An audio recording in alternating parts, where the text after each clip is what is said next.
حکومت کے زوال کی پیش گوئی ایک بار پھر کی جا چکی ہے۔ کہا گیا ہے کہ ہائبرڈ نظام کی شکست یقینی ہو چکی ہے، انہیں پیچھے ہٹنا ہی پڑے گا۔ یہ بیان کس نے دیا ہے، یہ دعویٰ کس شخصیت کا ہے، اس حوالے سے خبر آج آپ کے ساتھ شیئر کریں گے۔ جبکہ 28ویں آئینی ترمیم پر ایک بار پھر تیزی کے ساتھ کام شروع ہو چکا ہے، لیکن معاملہ اس بار 6 ترامیم کا ہے۔ کیا نون لیگ اور پیپلز پارٹی اس سیاسی بوجھ کو برداشت کر سکیں گی؟ اس حوالے سے بھی خبر کو آج کی ویڈیو میں شامل کریں گے۔ آزاد کشمیر میں پاکستان تحریک انصاف کا الیکشن بائیکاٹ کا فیصلہ کس حد تک درست ثابت ہوا اور پارٹی کے اندرونی مسائل عمران خان کی رہائی میں کیسے رکاوٹ بنے ہوئے ہیں، جبکہ عمران خان کی بہن علیمہ خان کی خیبر پختونخوا میں جو اسٹریٹ موومنٹ جاری ہے وہ موجودہ رجیم کے لیے کیسے درد سر بن گئی ہے اور علیمہ خان کو باقاعدہ دھمکیاں بھی ملنے لگی ہیں۔ اس خبر کو بھی آج کی ویڈیو میں شامل کریں گے۔ میں ہوں سہرش خان، میرے یوٹیوب چینل پر آپ سب کو خوش آمدید۔ سب سے پہلے ایک اور اہم خبر کی بات کر لیتے ہیں، جو کہ سابق وزیر اعظم عمران خان کے لیے اٹھائی جانے والی ایک اہم آواز ہے۔ عالمی سطح پر یہ آواز اٹھائی گئی ہے جس میں عمران خان کی قید تنہائی کے خلاف کھل کر بات کی گئی ہے۔ اقوام متحدہ کے نمائندہ خصوصی برائے انسداد انسانی تشدد نے بانی پاکستان تحریک انصاف اور سابق وزیر اعظم عمران خان کے حبس بیجا اور بنیادی سہولیات سے محرومی پر شدید تشویش کا اظہار کیا ہے۔ انہوں نے مطالبہ کیا ہے کہ عمران خان کو 24 گھنٹے سیل میں، بغیر کھڑکی کے سیل میں، بلکہ انہوں نے کہا ہے کہ CCTV کیمروں کی زیر نگرانی رکھنے کی صورتحال کو فوری طور پر نارملائز کیا جائے۔ عالمی سطح پر عمران خان کے لیے آوازیں اٹھتی رہتی ہیں، ایک بار پھر اہم آواز اٹھائی گئی ہے۔ دوسری جانب عمران خان کی بہن علیمہ خان کی خیبر پختونخوا کے اندر اسٹریٹ موومنٹ بھرپور طریقے سے جاری ہے۔ عوام کا انہیں بہت اچھا رسپانس بھی مل رہا ہے، لیکن اب یہ اسٹریٹ موومنٹ موجودہ رجیم کے لیے درد سر بن چکی ہے اور اب کہا جا رہا ہے کہ علیمہ خان کو مختلف پیغامات کے ذریعے کچھ دھمکیاں بھی مل رہی ہیں۔ عمران خان کی تینوں بہنوں کو بظاہر انتقامی کارروائی کا نشانہ بنایا جا رہا ہے۔ علیمہ خان کی بات کریں تو 26 نومبر کیس اور جھوٹے مقدمات وہ مقرر رہی ہیں، گرفتاری کے بھی خدشات ظاہر کیے جا رہے ہیں۔ دوسری جانب نورین نیازی NCCIA کے نوٹس بھگت رہی ہیں، جبکہ عظمیٰ خان لیہ راضی کیس میں اینٹی کرپشن کی پیشیاں بھگت رہی ہیں۔ اس سب کے باوجود علیمہ خان اور عمران خان کی باقی بہنیں اسٹریٹ موومنٹ کو تیزی کے ساتھ جاری رکھے ہوئے ہیں۔ وہ سیاسی مومنٹم بنانے میں کامیاب ہو چکی ہیں، جو اس سے پہلے سہیل آفریدی نے بنایا تھا، اور پھر اس کے بعد سہیل آفریدی کی دلچسپی بظاہر ختم ہو چکی تھی عمران خان رہائی تحریک سے۔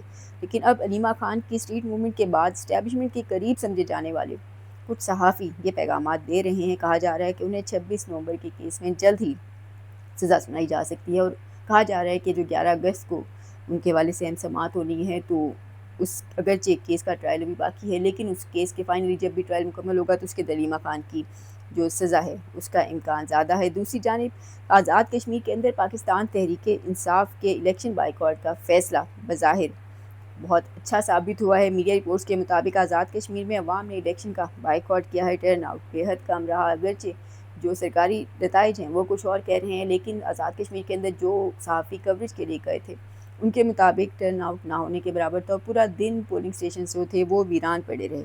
ایسے میں بظاہر آزاد کشمیر کی عوام نے انتخابات کے بائیکاٹ کا جو پاکستان تحریک انصاف کا فیصلہ تھا اس کو اپنایا ہے، اور بظاہر عوام نے، کشمیری عوام نے ان انتخابات کا بائیکاٹ کیا ہے، ان کو مسترد کیا ہے۔ PTI کی قیادت کا بظاہر یہ فیصلہ 100% درست ثابت ہوا ہے۔ اب وہاں چاہے نون لیگ کی حکومت ہے یا پاکستان پیپلز پارٹی کی، کشمیری عوام کی نظر میں معاملہ وہی ہوگا جو 8 فروری 2024 کے الیکشن میں یہاں پاکستانی عوام کے ساتھ ہوا تھا، کہ اس کو فارم 47 کی حکومت ہی مانا جائے گا۔ عوام نے پاکستان تحریک انصاف کی جو الیکشن بائیکاٹ کی کال تھی اس کے اوپر مثبت رد عمل دیا ہے۔ پاکستان تحریک انصاف کی قیادت کی بھی یہ ذمہ داری بنتی ہے کہ وہ 5 اگست کے لیے ایک واضح، ٹھوس اور سنجیدہ لاہے عمل سامنے لائیں اور عوام کو مزید مایوس نہ کریں۔ دوسری جانب انہی دنوں خبریں گردش کر رہی ہیں کہ سلمان اکرم راجہ کافی زیادہ دباؤ کا شکار ہیں، ذہنی دباؤ کا شکار ہیں۔ پنجاب میں پارٹی کو متحرک نہ کرنے کے معاملے پر ان پر شدید تنقید کی جا رہی ہے، اور سلمان اکرم راجہ نے حال ہی میں کچھ ٹویٹس کے ذریعے کئی سوالات کے جوابات دیے ہیں۔ ان کا کہنا ہے کہ عمران خان سے گزشتہ 9 ماہ سے رابطہ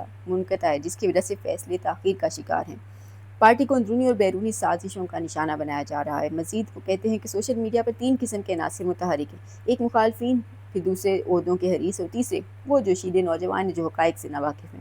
اس کے ساتھ ہی سلمان اکرم راجہ کہتے ہیں کہ جو کوٹ لکھپت جیل میں PTI رہنما عالیہ حمزہ پر ہونے والی مبینہ قاطعانہ حملے کی جو خبریں ہیں اس کے اوپر وہ شدید تشویش کا اظہار کرتے ہوئے فوری تحقیقات اور ذمہ داروں کی برطرفی کا مطالبہ بھی کرتے ہیں۔ یہ تو تھی پاکستان تحریک انصاف کا معاملہ۔ اب بات کرتے ہیں حکومت کے زوال کے حوالے سے۔ ویسے تو حکومت کے زوال کی پیش گوئیاں سہیل بڑائچ کے علاوہ کئی اور دیگر سینئر صحافی اور سیاسی تجزیہ نگار کر چکے ہیں، لیکن اب ایک بار پھر سے کچھ ایسی ہی پیشگوئی سامنے آئی ہے۔ بظاہر حکومت کی ناکامی اب یقینی ہو چکی ہے۔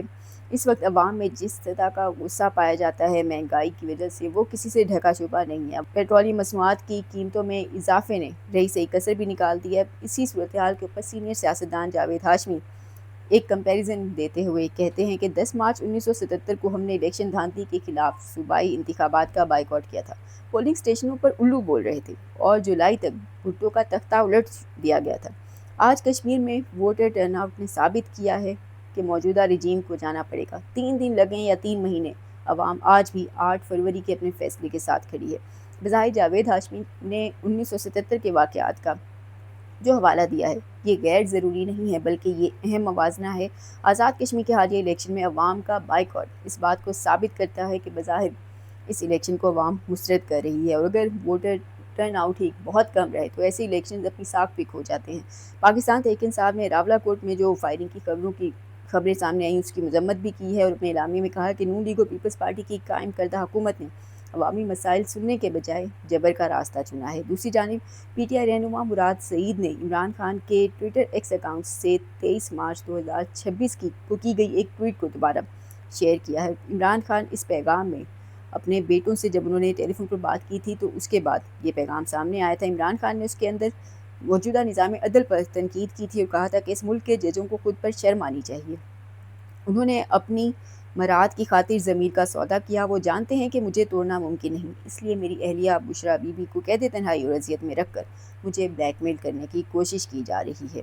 ایک طرف یہ معاملات ہیں تو دوسری جانب کہا جا رہا ہے کہ 28ویں آئینی ترمیم کے اوپر ایک بار پھر تیزی کے ساتھ کام شروع ہو چکا ہے، لیکن اس بار معاملہ صرف 28ویں آئینی ترمیم کا نہیں بلکہ 6 ترامیم کا ہے، اور 33ویں ترمیم تک کا یہ گرینڈ پلان ہے جو کہ تیار ہو چکا ہے۔ سینئر صحافی حامد میر کے مطابق انہوں نے وہ دستاویزات دیکھی ہیں جو آئین میں ترامیم کا ایک بہت بڑا گرینڈ پلان ہے۔ شہباز شریف کی میز پر جو فائل پڑی ہے وہ کہتے ہیں کہ اس میں صرف 28ویں ترمیم کا معاملہ نہیں ہے بلکہ 28ویں سے لے کر 33ویں ترامیم تک کا یہ معاملہ ہے۔ بظاہر 6 ترامیم ہیں جن پر غور کیا جا رہا ہے۔ خدشہ یہ بھی ظاہر کیا جا رہا ہے کہ ممکن ہے کہ بار بار سیاسی جماعتوں کے ساتھ بارگیننگ سے بچنے اور وقت کا بھی اس سے بچنے کے لیے 28ویں 29 اور 30ویں ترمیم کو ملا کر ایک ہی ترمیم کے طور پر پیش کر دیا جائے۔ میڈیا رپورٹس کے مطابق آزاد کشمیر کی الیکشنز کو بھی اس مقصد کے لیے استعمال کیا جا سکتا ہے۔ ممکن ہے پہلے فیز میں، کیونکہ 3 فیزز کے اندر یہ الیکشن ہوں گے، تو پہلے فیز میں نون لیگ کو جتوایا جائے، ممکن ہے اگلے فیز کے اندر پیپلز پارٹی سے آزاد کشمیر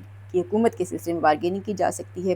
کہا جا رہا ہے کہ کچھ ماہ پہلے جب پیپلز پارٹی نے، خاص طور پہ بجٹ کے دنوں میں پیپلز پارٹی نے 28ویں آئینی ترمیم پر بہت زیادہ مزاحمت کی تھی، تو اب اس بار سب کو سیٹ کیا جائے گا۔ کرپشن کی فائلیں اور اسکینڈل پہلے ہی تیار ہو چکے ہیں۔ فیصل وابڈہ بھی اس حوالے سے ایک بیان دے چکے ہیں کہ ان کی کرپشن کی فائلیں اور اسکینڈل بالکل تیار ہیں اور بے رحم احتساب ہوگا، تو اس لیے دونوں جماعتوں کے پاس بظاہر اب انکار کی کوئی گنجائش بظاہر نظر نہیں آتی۔ نون لیگ اور پیپلز پارٹی کے پاس آپشنز کہا جا رہا ہے کہ بہت ہی زیادہ کم رہ گئے ہیں۔ اور آخر میں اس ایک بیان کی بھی بات کر لیتے ہیں جو کہ افسوسناک ہے۔ کہا گیا ہے کہ پاکستان میں کاکروچ نہیں نکل سکتے کیونکہ اسپرے بہت زبردست ہے۔ یہ بیان بظاہر پاکستانی عوام کا مذاق ہے، مذاق اڑایا جا رہا ہے۔ مسلم لیگ ضیاء کے سربراہ اعجاز الحق نے ایک انٹرویو کے اندر جب ان سے یہ سوال پوچھا گیا کہ پاکستان کی جنریشن زی اور عوام اس نظام کو ٹف ٹائم کیا دے سکتی ہے، تو انہوں نے اس پر عوام کا مذاق اڑاتے ہوئے کہا کہ پاکستان میں کوئی کاکروچ نہیں نکل سکتا کیونکہ یہاں اینٹی کاکروچ اسپرے بہت سخت کیا جاتا ہے۔ بیان دراصل دیکھا جائے تو حکمران طبقے کی اس سوچ کی طرف اشارہ کرتا ہے جو کہ عوام کو حقیر سمجھتے ہیں، لیکن وہ تمام لوگ جن کو عوام حقیر نظر آتے ہیں ان کو یہ یاد رکھنا چاہیے کہ اسی عوام کے صبر کا پیمانہ جب لبریز ہوتا ہے تو پھر یہ اسی نظام کو زمین بوس بھی کر سکتے ہیں، اور کئی ایسی ممالک کے اندر ایسے عوام